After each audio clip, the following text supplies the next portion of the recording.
لو عايز تاكل الفراخ الجامده دي معاك في الدايت يبقى على المطبخ وتعالى ورايا. هتجيب 50 جرام زبادي او 50 جرام لبن رايب وتنزل بيهم في الطبق زي ما انت شايف كده، وتجيب بهاراتك اللي هكتبها لك في اول تعليق ولازم تخش تشوفها وتنزل بيها، وتنزل ب 10 جرام كاتشب و5 جرام مستردة، وتنزل بقى يا معلم بصدورك وتسيبها من ساعه لست ساعات. على بال بقى ما تتبل يا معلم هتجيب الخضار قوطه وبصل وفلفل وتقطعهم، وتنزل ب 5 جرام سمنه في طاسه تيفال، واول ما يسخنوا تنزل بالفراخ وتشوحهم على نار عاليه. في نص السوا بقى يا معلم تنزل بالخضار ونقطه ميه وتغطي، ويبقى معاك المنظر الجامد ده. لو عايز تعمل الفراخ الجامده دي معاك في الدايت يبقى على المطبخ وتعالى ورايا. هتجيب بقى يا معلم طبقك وتنزل ب50 جرام زبادي او لبن رايب، لو ما عندكش زي حالاتي يبقى شويه لبن وعصره ليمون واديله. وهتحط بقى يا معلم البهارات اللي انا هكتبها لك في اول تعليق وانت هتخش تشوفها، وتنزل بيها في الطبق وتقلب يا معلم. بعدين بقى يا معلم هتجيب صدورك وتنزل بيها في التتبيله وتقلب، وهتسيبها يا معلم بقى ايه من ساعه لست ساعات، وتنزل بمعلقه الكاتشب اللي كل مره بننساها. بعدين بقى يا معلم هتجيب 5 جرام زيت تنزل في طاسه تيفال ما بتلزقش، واول ما الزيت يبدا يسخن معاك تنزل بالفراخ يا معلم، وهو على وشك من الزيت انزل يا معلم بكل الفراخ اللي معاك زي ما انت شايف قدامك كده. واول ما تبدا تتحمر تنزل بشويه ميه وتغطي الفراخ، وده المنظر الجامد في نص السوا بقى يا معلم. وبكده بكل سهوله يبقى معاك الفراخ الجامده دي معاك في الدايت وبيس. لو عايز تعمل الشاورما الجامده دي معاك في الدايت يبقى على المطبخ وتعالى ورايا. هتجيب طبق ويا اما تنزل بزبادي يا اما لبن رايب، لو ما عندكش زي حالاتي يبقى 50 مللي لبن وعصره ليمون واديله. وتجيب بقى توابل الشاورما دي ب7 جنيه بس، وبتكفي كيلو الا ربع فراخ، وتحطها يا معلم وتقلب، او ترجع للفيديو القديم وتشوف التتبيله.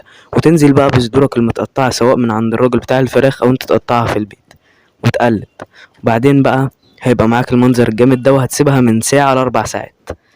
وبعدين بقى هتحضر بقدونس وقوطة وبصل وفلفل، والمفروض بقى هتجيب 5 جرام زيت في الطاسة اللي المفروض ان هي تيفال وما بتلزقش بس ما علينا.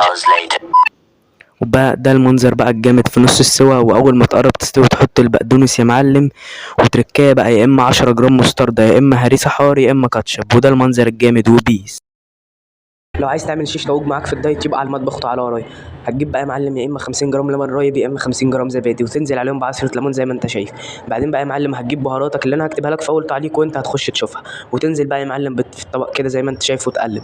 بعدين بقى يا باشا هتجيب بالراحه كده بهدوء 5 جرام زيت وتقلب برده يا باشا. بعدين 10 جرام كاتشب وبرده هتقلب. بعدين بقى تجيب وراكك المخليه المتقطعه وتنزل في التتبيله يا باشا. طبعا انت عرفت هنعمل ايه بالظبط، هنقلب كده ونسيبها بقى يا معلم من ساعه ل6 ساعات. وبعد بقى ما سبتها تطلعها وتحطها بقى ايه على طاستك او في فرنك او على فحمك بخضار او من غير خضار. انا هطلعها ارصها على شبكه القلايه الهوائيه واسيبها بقى يا معلم على درجه حراره 185 لمده 25 دقيقه. وده بقى يا معلم المنظر الجامد في نص السوا زي ما انت شايف كده روعه. وبكده يبقى معاك الشيش طاووق الجامد ده في الدايت. لو عايز تعمل الفراخ الجامده دي وكمان دايت في البيت يبقى تعالى ورايا. هتجيب طبقك وتحط فيها زبادي يا لبن رايب، لو ما عندكش زي حالاتي يبقى شويه لبن وعصره ليمون واديله.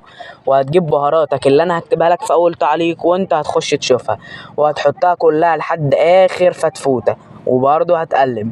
بعدين بقى يا معلم هتجيب صدورك وتحطها في التتبيله. طبعا انت عرفت احنا هنعمل ايه بالظبط كده، برضه هنقلب. وهتسيبها بقى ايه سكه ساعه كده ل4 ساعات. وبعدين بقى يا معلم بعد ما سبتها ساعة وبقت جوسي كده وحلوة، هتطلعها بقى على طاستك ولا فرنك ولا جريلك. انا عندي قلاية هوائية كمان ممكن تحطها فيها، هظبطها على درجة حرارة 185 لمدة 20 دقيقة ودي يا باشا. وده المنظر الجامد في نص السوا. وبعدين بقى هيبقى معاك الفراخ الجامدة دي. بس لو انت